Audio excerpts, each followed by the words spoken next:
Good morning, I'm Gretchen Ho. We're coming to you on this Friday, on the 19th day of December, bringing you Morning Matters because your mornings matter. Let's get to the stories that matter today.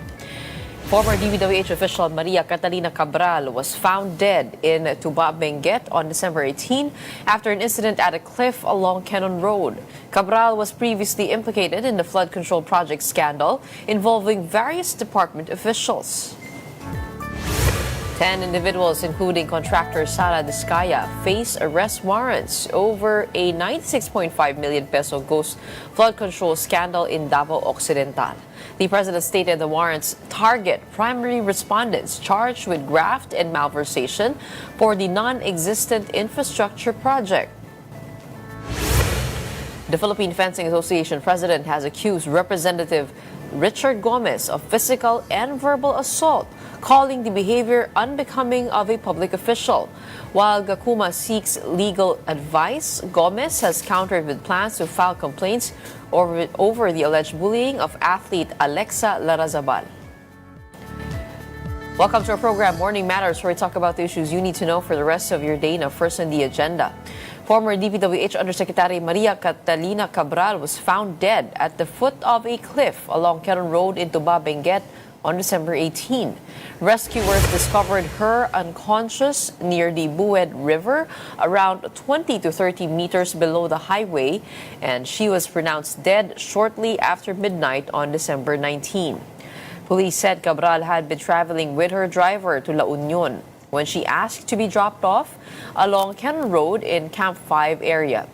When the driver returned about 2 hours later and could no longer locate her, he reported the incident, prompting a search operation. Upon news of Cabral's recovery, the Office of the Ombudsman directed Benguet authorities to take custody of and preserve her cell phone and other gadgets. Cabral was one of the DPWH officials implicated in the flood control project scandal.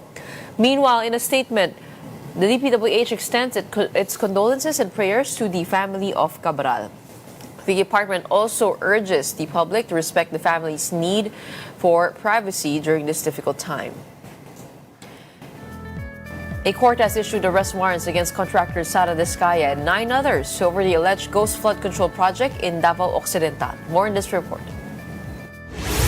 Ang 96.5 million na ghost flood project sa Davao Occidental, naglabas na ng warrant of arrest ang korte laban sa 10 pangunahing sangkot dito sa anomalyang ito. A court has issued arrest warrants against 10 key individuals involved in the alleged 96.5 million peso ghost flood control project in Davao Occidental.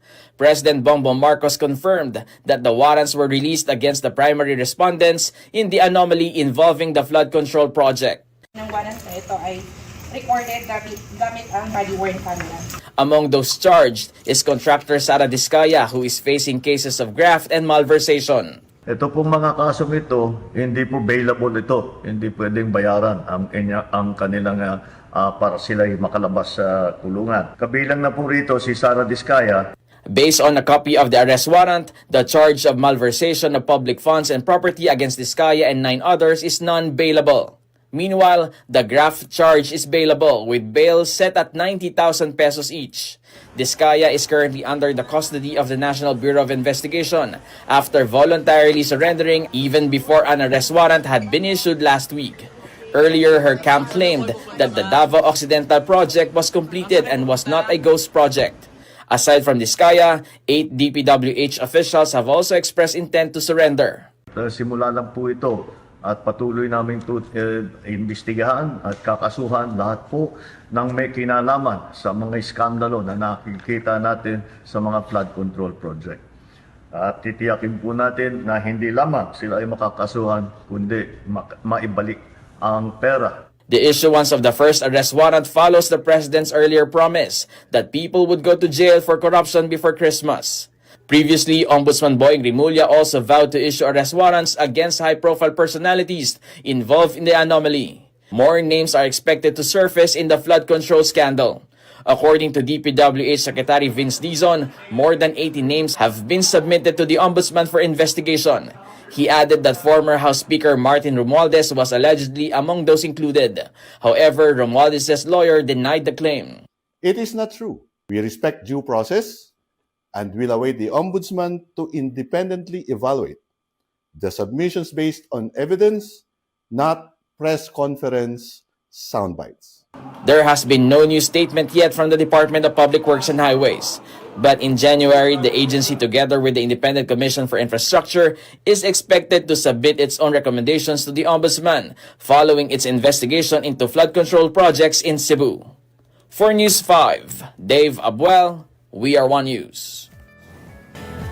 The Makabayan Bloc will be voting against the ratification of the 2026 General Appropriations Bill. ACT Teachers Party List Representative Antonio Tino criticized the budget for still containing pork items that undermine transparency and accountability. Akbayan Party List Representative Percy Sendanya also raised concerns over unprogrammed appropriations and the 8 billion peso allocation for the NTF-LCAC, which he says encourages red tagging and patronage politics. Akbayan Representative Shel Jokno, meanwhile, called for full disclosure, noting that while the bicameral committee discussions were live-streamed, the process of budget adjustments was not. Tino added in an interview with A Big Story that the 2026 budget lacks funding for several critical agencies. There will still be insufficient funding for education, for health, for housing, for support to agriculture. On the other hand, there is increased spending for the military, for the NTF-LCAC, for even an increase in confidential and intelligence funds. And on top of that, the pork barrel system, which has been the root of the widespread corruption that has been exposed, it remains intact in the budget. Authorities are probing the movements of the father and son suspects in the Bondi Beach shooting after it was confirmed that they were in Davao City weeks before the attack in Australia. The Bureau of Immigration says they were in the Philippines from November 1 to 28 and declared Davao as the final destination, though police are still verifying their actual presence in the city. Authorities are also checking whether the two met anyone during their stay. Records show the suspects stayed at a budget hotel along Magallanes Street, where staff said they extended their booking weekly and appeared to be ordinary guests. Police have already secured CCTV footage and hotel records as part of its investigation. Philippine Fencing Association President Rene Gacuma said he is seeking legal action against PFA Director Richard Gomez over alleged physical and verbal abuse at the 33rd Southeast Asian Games in Thailand. Here's the full story. The president of the Philippine Fencing Association has accused later Representative Richard Gomez of physically and verbally attacking him. Rene Gacuma said the incident occurred on December 16 at Fashion Island, the official fencing venue for the 2025 Southeast Asian Games. Gomez, who is also a PFA director and second vice president of the Philippine Olympic Committee, allegedly confronted Gacuma over the replacement of national athlete Alexa Larrazabal in the women's individual EPEE event. Gacuma added that Gomez later struck his jaw while he was seated at the medical station. In an interview with A Big Story, Gacuma called the lawmaker's behavior highly unbecoming for a public official and said he is now seeking legal advice. I do not deserve this. It was so unbecoming, I would just say, of a public servant. I did not say anything. I did not fight back because I was not raised that well. Meanwhile, speaking to 1PH's Balita Pilipinas, Gomez accused Gacuma and others of bullying Larrazabal and stated that he plans to file a complaint regarding the alleged misconduct. He also added that he has no objection if Gacuma decides to press charges of physical assault. Never nangyari sa amin yan. Ikaw yung number one fencer, biglang hindi ka palalaruin. Only to favor yung favorite nila, na number 4 na individual, ay yung favorite nila. When the country is fighting for a medal, bakit pa ipapasok yung mas mahina na player? Philippine Olympic Committee President Bambol Tolentino told 1PH's sa totoo lang that the two should settle the matter privately instead of letting it escalate further. I think the best solution din, mag-usap muna sila. Yes, Yes, yes. nasa Bible yan, mag-usap muna kayo. Coming right up, the price surge cap for transport network companies takes effect tomorrow, sparking concerns over increased booking difficulties. Transport expert Rene Santiago will discuss this and the upcoming December 24 EDSA rehabilitation when Morning Matters returns. Keep it here.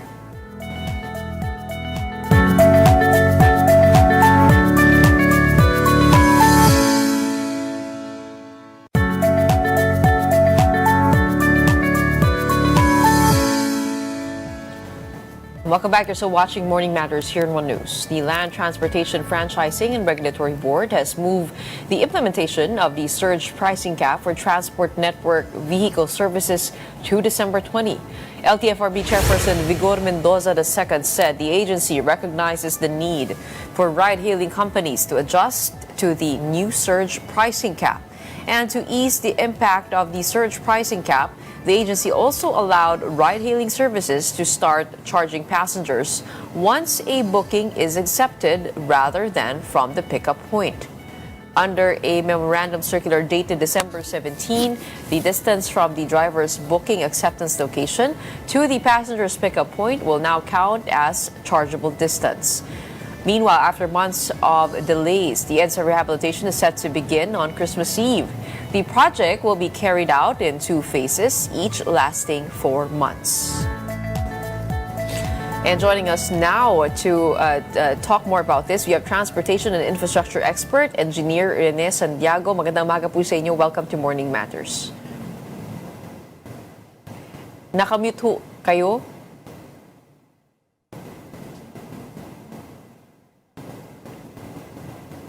Hello? Engineer? There you go. Magandang umaga po. Magandang umaga. Magandang umaga. Okay, simulan ho natin dito nga ho sa EDSA rehabilitation. Kayo po ay na-quote na sinabi yesterday, bakit ngayon lang? That was your question posed to the DPWH Secretary following the long-delayed rehabilitation that will begin this coming December 24. What was on your mind when you said that? Kasi that was originally planned for March or May this year. Tapos pinospone, no? Kinancel dahil daw kailangan pag-aralan yung technology. And if they have done that work properly, there should have been an announcement even before December. But now it was immediately sprung on us that it will be implemented on 24 December. Kaya nakakagulat. So bakit ngayon lang, no? That was my para bang naisipan na, meron palang perang kailangan gastusin. I-commit na natin at nasimulan para may masabi naman tayong ginagawa at hindi lang investigasyon about flood control. Yun ang reason sa aking unang reaction.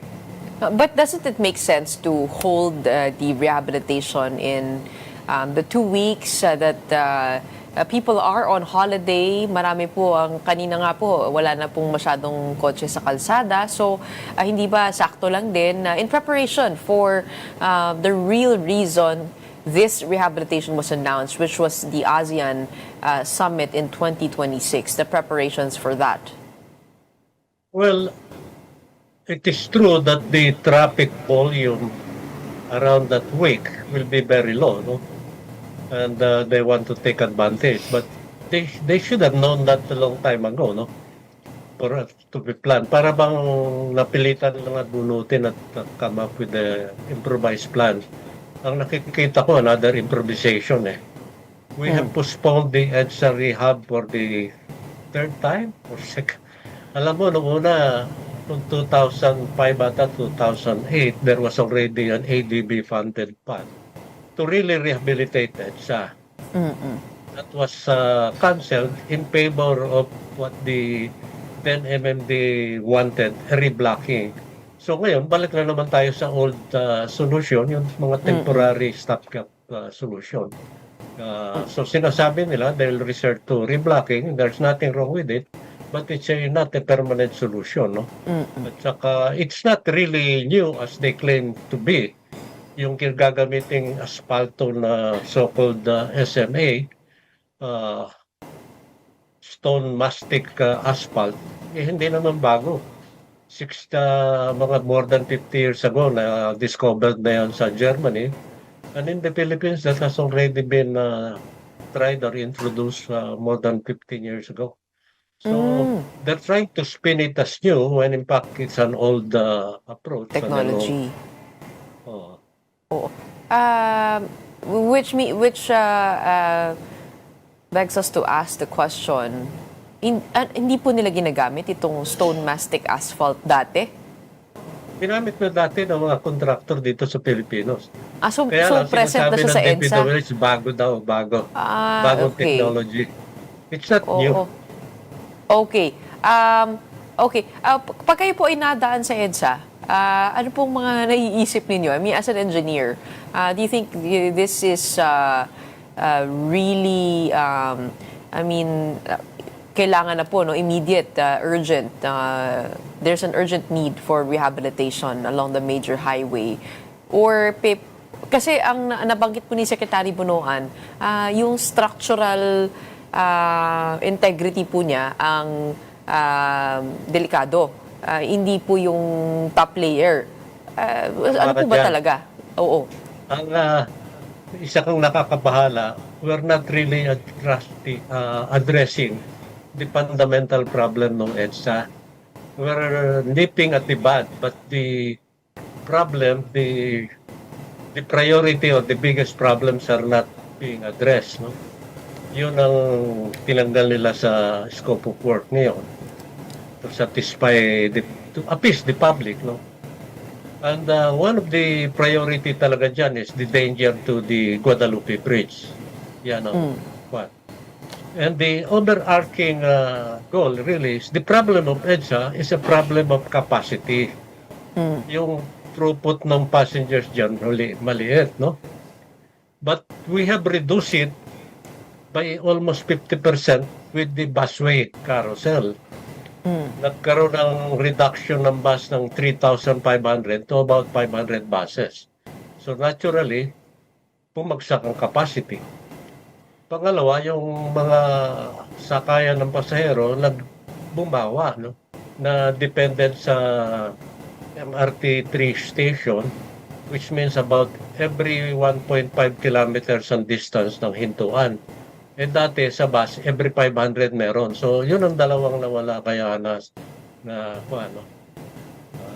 wala yung kwan. So I'm saying is, we have to look at the fundamental problems of capacity.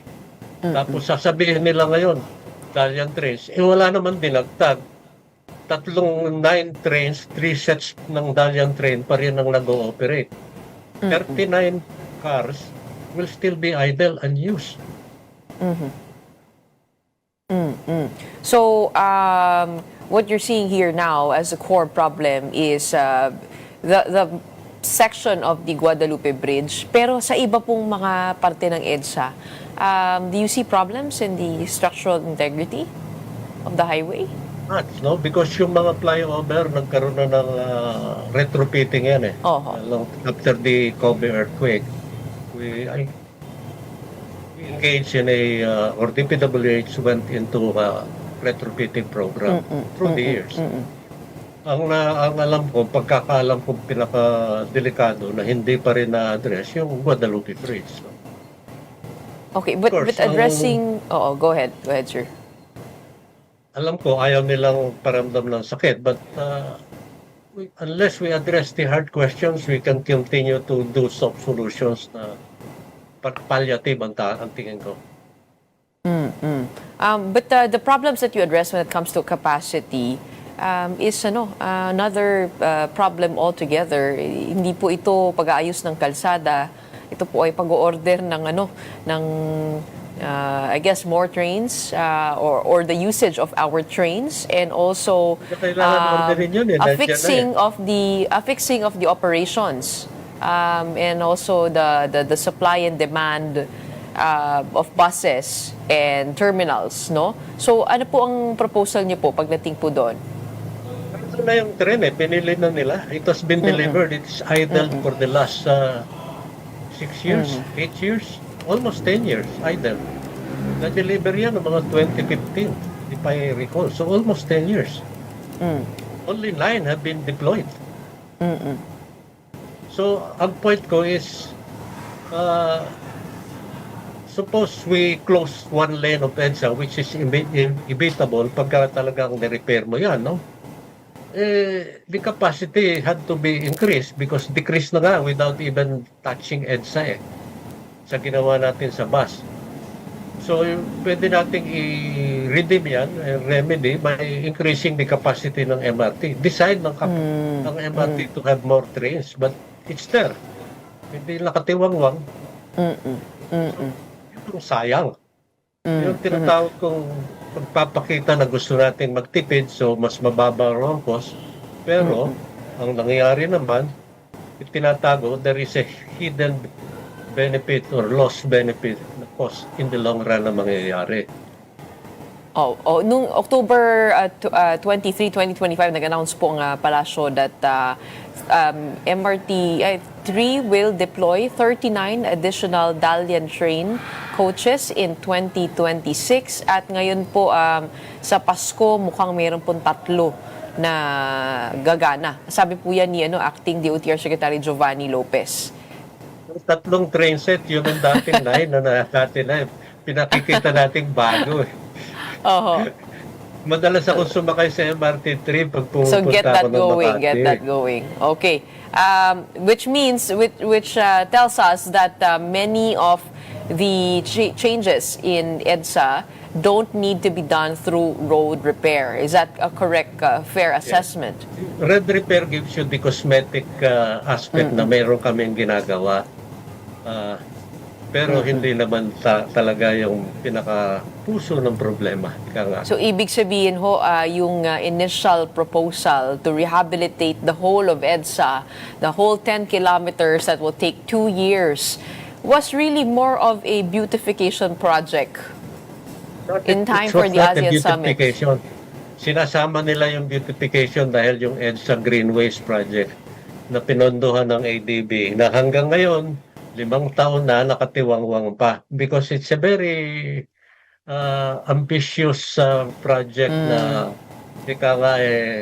magandang tingnan pero walang functionality. Posible kaya yun mangyari sa ating lifetime? Sa tingin ko hindi kasi 20 or more than 40 years ko na-obserbahan ng ginagawa sa EDSA palaging piecemeal ang approach natin eh. We're not really addressing, we're trying to evade the biggest problem. Para bang Boracay moment, are we gonna close it and fully rehabilitate it? Or we keep on postponing it? Ganun ang ginagawa natin, postpone. Well, to be fair to the Department of Transportation, no, ang dami rin pong pagbabago dun sa departamento na yon. Mula kay Secretary Vince Dizon ay napunta nga po kay Acting Secretary Giovanni Lopez. But you're right, no? If there are people already in charge there, bakit ngayon lang din na-announce ito? Although I'm sure the public, the commuting public would be happy that this is done in the lighter days of 2025. But speaking of lighter days, mukhang ito pong TNVS will be having a surge pricing cap. Your thoughts on the effect of that to the transportation operations as a whole? Alam mo, that's another old issue. It already erupted, I think, in 2015, 2016. Ang issue yan. The basic philosophy ng surge pricing is economics, no? Supply and demand. Itataas ang presyo because the supply of vehicles are very low. And the traffic jam is heavy, kaya mas mataas ang gastos ng taxi, ng driver, no? Ng sasakyan. So, it's really, if you cap the price, there will be little supply. So, in effect, you will increase the gap. Yun lang ang problema siyan. Tapos, ang ginawa pa ata nila ngayon, may naka-charge na agad, wala pa yung sasakyan sa'yo. That is unfair to consumers. Madalas yun sa akin, pag tumawag ako ng isang nag-grand hail ako ng kotse, biglang sila ang nawawala eh. Kung na-charge na sa akin din, paano yung reimbursement nun? So, pero ito pong bagong proposal na i-charge na po yung pasahero mula doon sa kung saan po siya pipikapin, kung saan yung driver hanggang papunta doon. Do you think that's a fair way to correct the matrix or the formula that they use? It's unfair. Totally unfair. Because hindi ko pa nagagamit eh. Pupunta pa lang siya sa akin. Kung minsan, hinuhulong pa niya yung dating pasahero, bakit ko babayaran yun? So, para po sa inyo, dapat ba magkaroon po ng surge price cap o wag na lang? Let the supply and demand. The solution is to allow more vehicles to come in. Alam mo, sinasakal ng LTFRB yung supply. Dalawang beses ka hihingi ng prangkisa bago ka mapasali sa ride-hailing. Yung individual owner ng kotse, kailangan mag-apply. Ang narinig ko dyan, gumagastos siya ng 50,000 para lang makakuha. Tapos saka siya i-enroll ng ride-hailing company, testingin ng ride-hailing company if you're acceptable to their standards or i-train mo. So, dalawang beses. Hindi po ba dadami lang ho ang volume ng sasakyan sa EDSA kapag sobrang dami na ho itong may TNVS license? Hindi yung TNVS ang magpaparami ng sakyan. Bakit natin restriktuhan yung public transport? Yung private, tuloy-tuloy na bumibili at dumadami. I think it's only fair na public transport should have an oversupply rather than undersupply. Wala naman tayo restriction sa pagbili ng kotse ng mga private. Sa tingin ko, mas marami nga yung increase ng private kaysa sa public. But given the limited capacity of our roads, we already mentioned EDSA's limited capacity. Do you think we're ready for that kind of volume? Kapag pinayagan po nila, lumuwag po yung pagbibigay ng prangkisa, hindi po ba mag-incentivize ito? Nabibili na naman ho ng maraming bagong sasakyan. You buying a car. It is only a substitution. Instead of me buying my car, I'll just rely on ride-hailing. Okay. Kumbaga sa kwan, yes, we have already exceeded capacity. Alam mo, nung nag-study kami sa JICA dyan noong 2015 ba yun? Lahat halos ng daan natin nag-exceed na ng 80% volume sa capacity ratio. So, almost all our road network is really, really congested. The ultimate solution to that is not restricting supply of cars. It is increasing the supply and convenience of public transport, beginning with buses and jeepneys. We have not done that. So allow the market to do its work when it comes to this, and also focus on increasing capacity for public transportation. That is your proposal. That is the long-term and fundamental solution to traffic problem. Hindi yung bawal mo yung restricting mo yung supply ng cars. Kung maganda yung sakyan ng masasakyan mong rail at saka bus, bakit ako mag-drive? Madalas nga hindi na ako nagdadrive dahil nakakasakay ako sa LRT 2 at 3. Naglalakad nga lang ng malayo. Disincentivize the bringing of cars. Okay, maraming salamat ho. At least sa ASEAN Summit, pagdating po niyan, kahit ay hindi makikita yung problema ng trapiko pag dumaan yung mga dignitaries sa EDSA, no? Okay, maraming salamat para sa inyong oras. We have Transportation and Infrastructure Expert Engineer Rene Santiago. Salamat. Up next, weeks after President Bongbong Marcos vowed to jail those involved in corruption, a court has ordered the arrest of Sara Diskaya and 9 others over fraudulent flood projects. We will take a deeper look at that crackdown on corruption with political analyst Ed Buntayao when Morning Matters returns. Keep it here.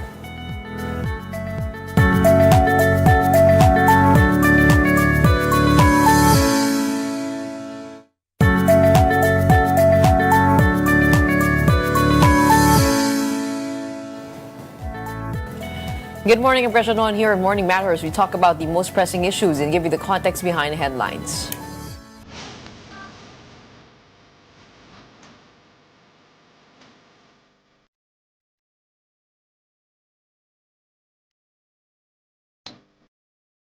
As we know, an arrest warrant has been issued against contractor Sara Diskaya and 9 others who were alleged ghost flood control projects. The development comes weeks after President Bongbong Marcos publicly promised that those involved in corruption would be jailed. Marcos confirmed that the accused face graft and non-bailable malversation charges, meaning they cannot post bail while trial is ongoing. Diskaya is currently under the custody of the National Bureau of Investigation. Joining us now to comment on the latest political developments, we have analyst Edmund Dayaw. Good morning. Welcome to the program. Hi, good morning, Gretchen. May unang tanong ko sa inyo, ito pong tungkol sa balita kagabi. Usec Maria Catrina Cabral of the DPWH found dead last night. Her body seen in Benguet River along Cannon Road. What was on your mind when you saw this piece of news? Well, I was trying to search really what happened, no, because absent any detail, considering that she's one of those identified involved in this scandal, no, I'm sure that this can be used politically, no. So there has to be details as to what surrounded, no, the particular incident. And speaking of details, we'll give a little bit more on that. No, on December 19 at 12:03 a.m., the 63-year-old Usec Cabral was declared dead after an alleged fall by the Benguet River in Benguet. She was seen in several hearings and said to be the one who contacted Senate President Tito Soto if he wanted anything inserted in his DPWH budget. Ito yung ni-reveal ni Senator Panfilo Lacson. She was a no-show at the ICI hearing when summoned on December 15, and the ombudsman was being urged to investigate her along with Secretary Bonoan. So pati yung DPWH allocable formula, she was said to be the one who came up with that formula that determines the allocation for politicians in their district. So ganun po siya ka-vital dito po sa flood control probe, ano? Exactly. No? Yung detail na sinasabi ko, Gretchen, is may kasama ba siya when the supposed fall happened? No? Why was she there in the first place? So many people have been going in and out of Baguio via Cannon Road, no? I mean, the only time that you stop at Cannon Road was to probably take a leak or take a break from the very circuitous road going up or going down. So it's kind of unusual, no, for her to be there. And so that's the kind of details that I'm looking for. Of course, we know already, no, the extent of her involvement as far as this scandal is concerned, and it's really saddening that she's no longer available to, further provide us details and get to the bottom of this. Sinabi nga ho ng ombudsman na dapat pangalagaan yung kanyang gadgets at kanyang cellphone to be able to answer vital questions. Yun din nga po ang pumasok sa aking isipan kung bakit siya biglang tumigil. Oo, yeah, sa Cannon Road. Kasi ang ginagawa na nila ngayon, ginagamit na ito ngayon ng ibang grupo, no, na sinasabi na pinatahimik and so on and so forth, no? Kasi alam mo naman how politically was this explosive, no? This revelation of this scandal, no? And so either groups, particularly the group that wants to take over as the new administration, ginagamit na ito, no? As this as a way to attack, no? And insinuate that there is foul play. So kaya ako sinasabi kanina, alamin muna natin yung detalye kasi alam ko na mangyayari diyan meron namang pattern, no, pagdating sa mga interesadong grupo kung paano sila mag-react. I guess because of cynicism, pati kagabi natanong ko nga din kung siya ba talaga yun, yung nandoon, no? And of course,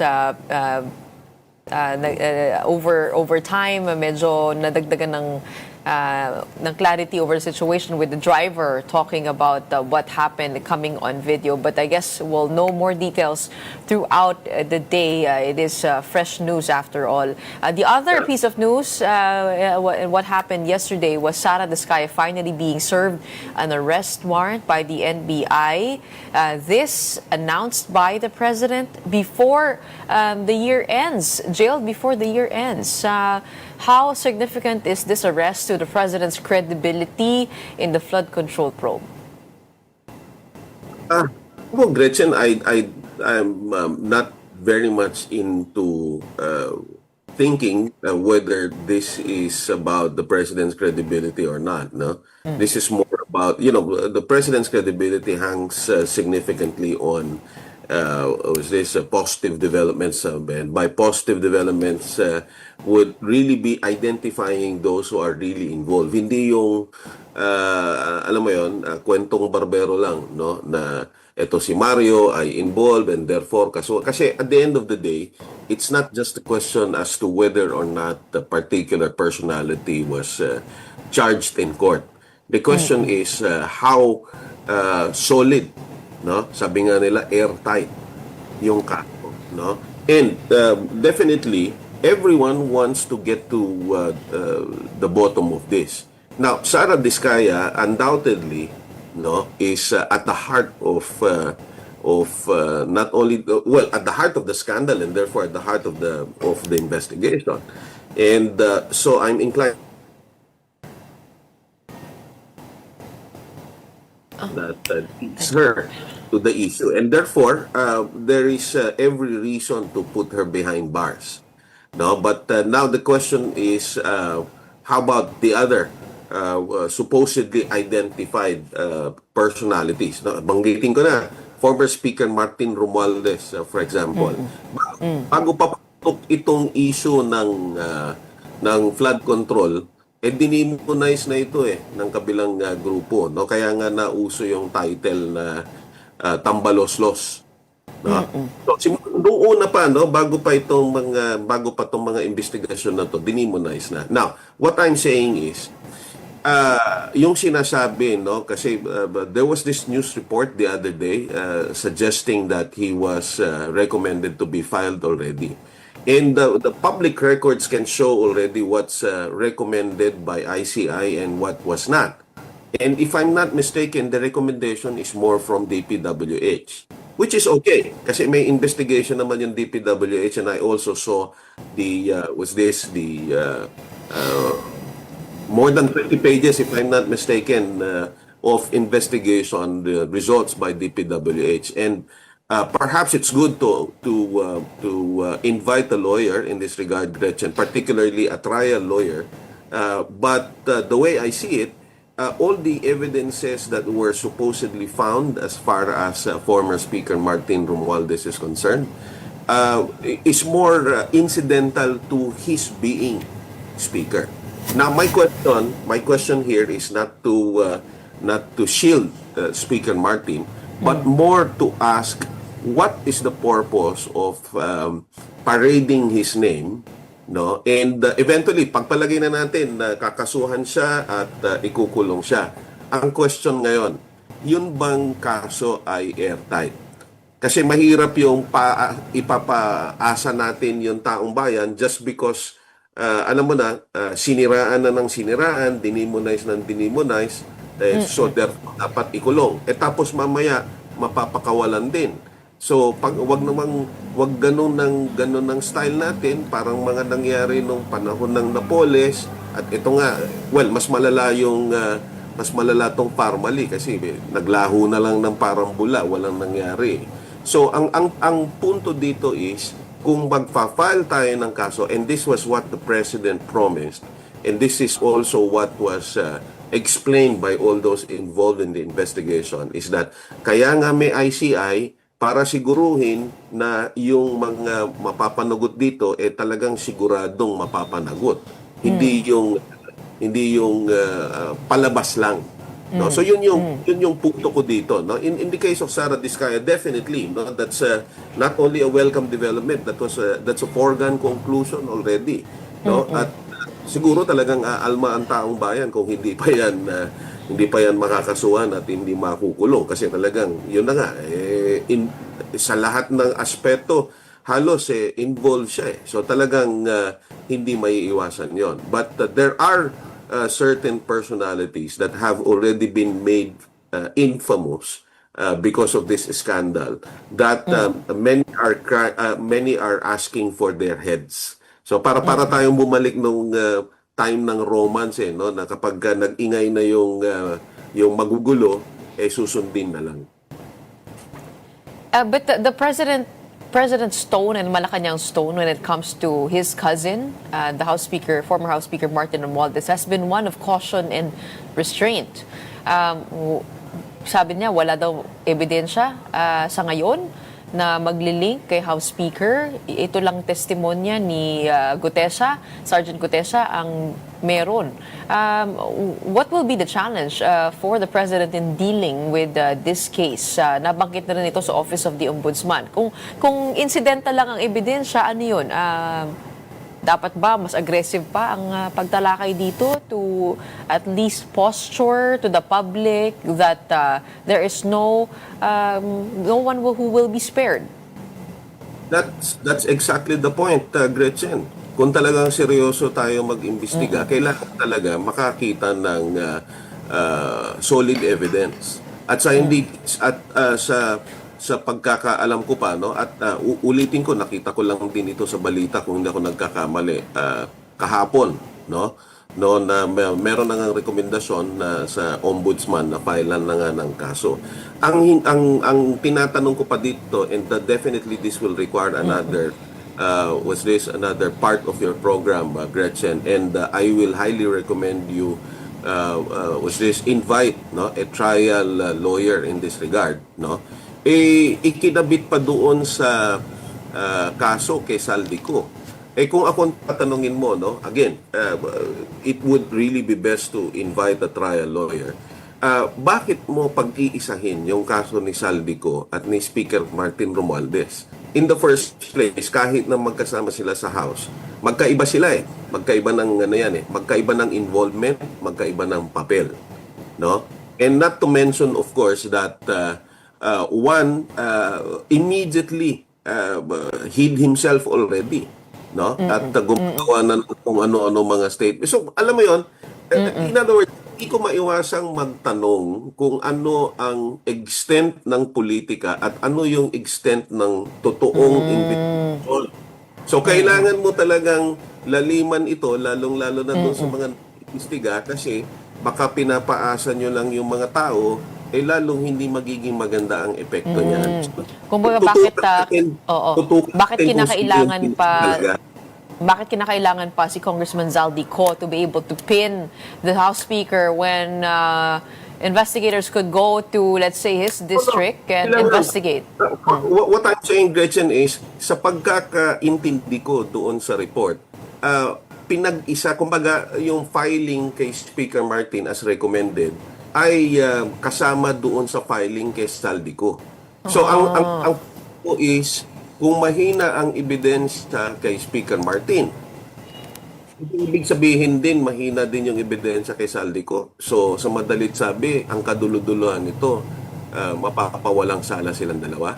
Or vice versa, no? Kung mahina ang ebidensya kay Saldico, at pagpalagay natin na merong ebidensya kay Speaker, ibig sabihin mapapawalang sala. My point is, kung seryoso talaga ito at hindi lang ito siraan at hindi lang ito politika, talagang laliman natin yung investigasyon. Hindi yung umpisa pa lang siniraan na natin yung tao.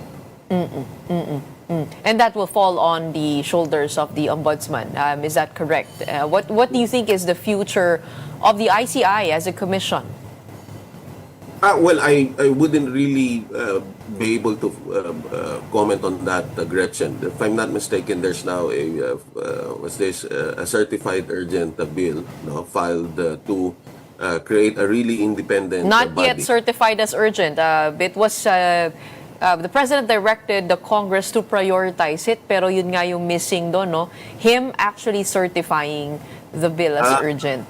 It's good that you clarify that kasi alam mo, and this I'll already mention it in on live TV, no? Ngayon lang ako nakakita ng Supreme Court Justice na magkokomento sa isang kaso na hindi naman yung kaso yung kinokomentohan niya, no? And again, it's best to invite a constitutional lawyer to clarify the power of the executive to determine, no, the what's this relevance and the need for particular bills to be fast track, no? Kasi ang nangyayari dito talagang nagle-legislate na tayo no, hindi naman nila papel yun, no? So Sino po nga Supreme Court Justice yun na pabangkit yun? is Marvick Leonen.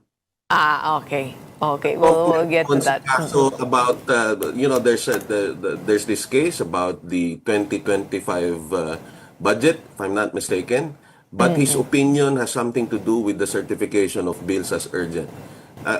Again, no, napag-uusapan ito among experts, constitutional law experts, academics, and that is one important issue to ask, no? What is the extent of this power and whether it is appropriate, no, for an opinion on another case to raise another issue. Walang pinagbayan sa log rolling legislation, no? Kung tama man na mag-legislate ng Supreme Court, yan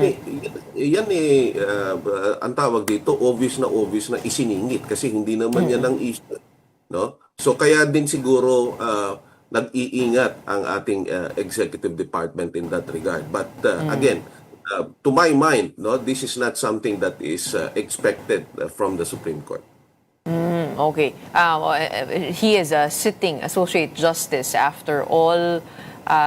He flagged the presidential certification of urgency for the 2024 GAA as an unconstitutional grave abuse of discretion. Yun yung po yung kanyang opinion doon, ano.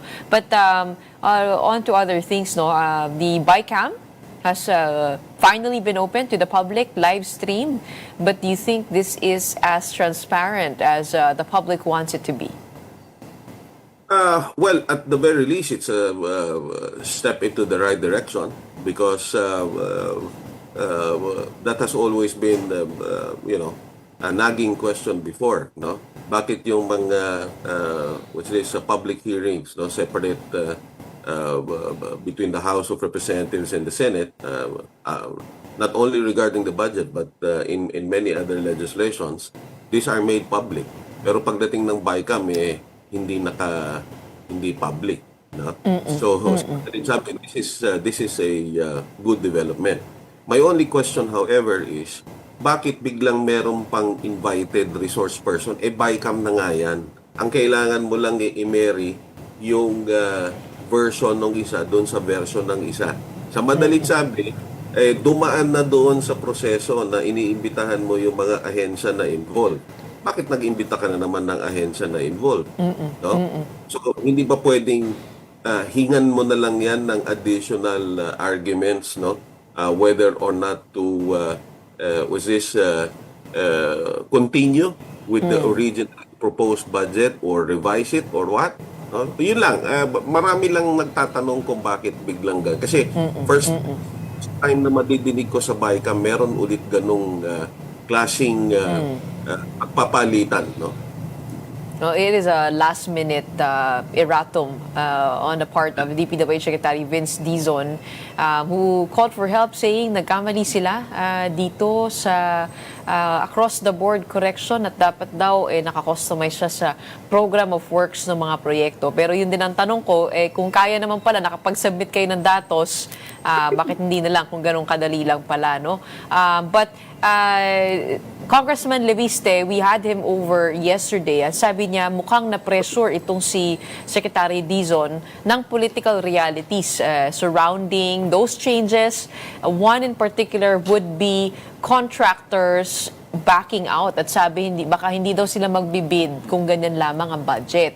At what will suffer would be the infrastructure projects of the administration, the timelines as to the completion of those projects, and of course that involves the economy's growth, GDP, which hinges on also government spending. Ano sa tingin niyo magiging epekto nun? Lalong-lalo na ang unang big fish na nahuli ay isang kontraktor na may non-bailable charge ng malversation. Alam mo, Gretchen, dyan papasok yung yung debate ni Senator Amy at ni Secretary Vince na hindi daw engineer si Secretary Vince, no? And actually, yun na yung kasagutan doon. Hindi engineer si Secretary Vince, and therefore will rely heavily on experts.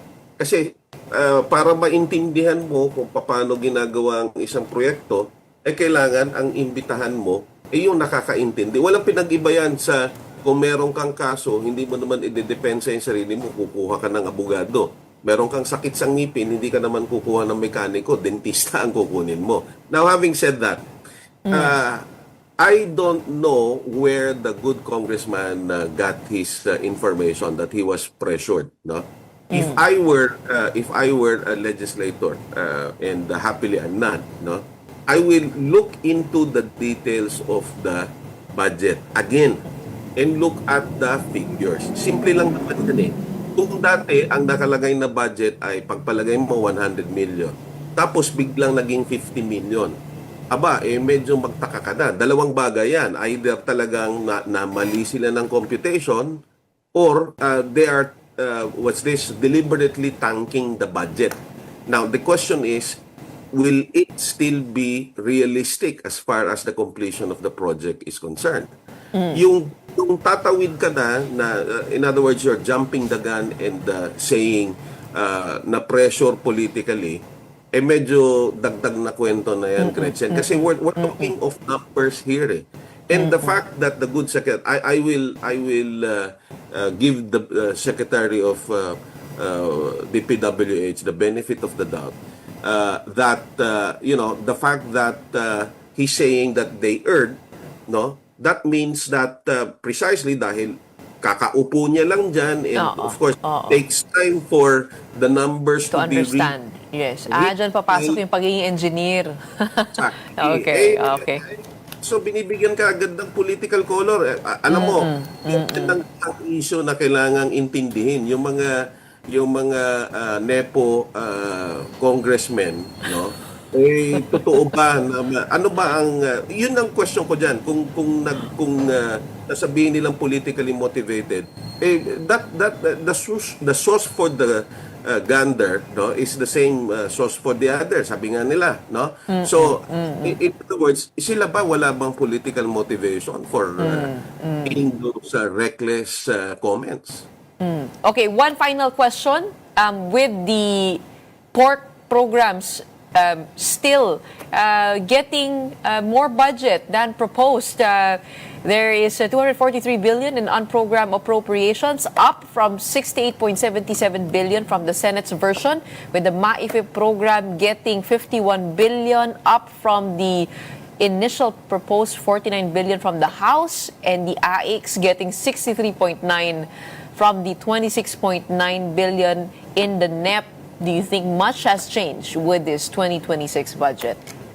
Walang magbabago, Gretchen, hanggang hindi natin binabago yung politika natin, no? The whole time I've been explaining, kung ang klase ng politika natin yung may pangalan lang at may pera ang tatakbo, at yung tatakbo ang gagastos sa kampanya niya, hindi matatapos ito, ikot-ikot ito, at talagang ipipilit nila na magkaroon ng ganitong klaseng ang tawag dito, scheme. Kasi at the end of the day, Gretchen, kung tatakbo ka, gagastos ka sa sarili mong pera, o ito ay ibinigay ng mga kaibigan mo kuno, babawiin at babawiin mo yan. So hanggat hindi natin binabago ang sistema natin, wala tayong sistema. Ang sistema natin nakadepende lang sa personalidad. Hindi nyo pansin na ang debate natin between personalities and not about issues. So that's why I'm insisting, no? Ang dali kasing Stick to the magsabi, issues at hand. Oo. motivated, pero sila din naman ganon. So, in other words, again, hanggat hindi natin binabago yung sistema, no real political parties, there's no real accountability, we have very weak institutions, babalik at babalik ito. Para tong ipis, no? Sabi nga nila, nagkaroon na ng nuclear war, nandyan pa din. Hindi ko na uubusin yung mga tanong ko kasi meron pa tayong iilang araw to 2025. But we'll have you back on the show for at the right time. Maraming salamat for your analysis today. We have political analyst Edmund Tayaw. Thank you, Gretchen. Moving on over to sports, it has been a strong showing for Team Philippines at the 2025 Southeast Asian Games. Tennis ace Alex Ayala clinched her first SEA Games gold, dominating Thailand's bet in straight sets in the women's singles final, marking the country's third ever gold in women's tennis. In basketball, Gilas Pilipinas women advanced to their fourth straight SEA Games finals after defeating Indonesia in the semifinals, keeping their bid to reclaim the gold alive. On the men's side, the Gilas Pilipinas survived the late scare from Indonesia to secure a spot in the gold medal match, where they will aim to defend their SEA Games title. Meanwhile, the Philippine Blue Boys reclaimed the men's softball crown, shutting out Singapore to bring home the country's 9th SEA Games gold in the sport. The Philippines has so far bagged 41 gold medals, ranking 6th in the region. And fans can catch an early look at the Metro Manila Film Festival entry Manila's Finest before its official release on December 25. TV5 and 1PH are set to air a mini documentary, Behind the Badge, giving viewers a behind-the-scenes look at the making of the film. The documentary features exclusive interviews with the cast, including Piolo Pascual. Behind the Badge will air this Saturday at 9:15 p.m. on 1PH, with a replay on Sunday at 11 a.m. on TV5. On One News, the Manila's Finest mini documentary airs on Sunday, December 21 at 7:30 in the evening. As the year comes to a close, how did 2025 shape up for you? Join Edu Manzano as he takes a hard look at the good, the bad, and the ugly of the year, from the stories that inspired hope to the issues that tested the nation on Safe Kabat 2025 Year-Ender Special. Catch Edu in his hard hat and the premiere this Saturday, December 20 at 7 p.m. on One News. Watch on Signal Channel 250 HD, Channel 8 SD, or stream on Signal Play. And that does it for Morning Matters and today's episode. We hope we've given you the right start to your morning. Let's go ahead and make the day and the weekend matter. My name is Gretchen Ho. Kapatid, we are One News, all sides, all the time.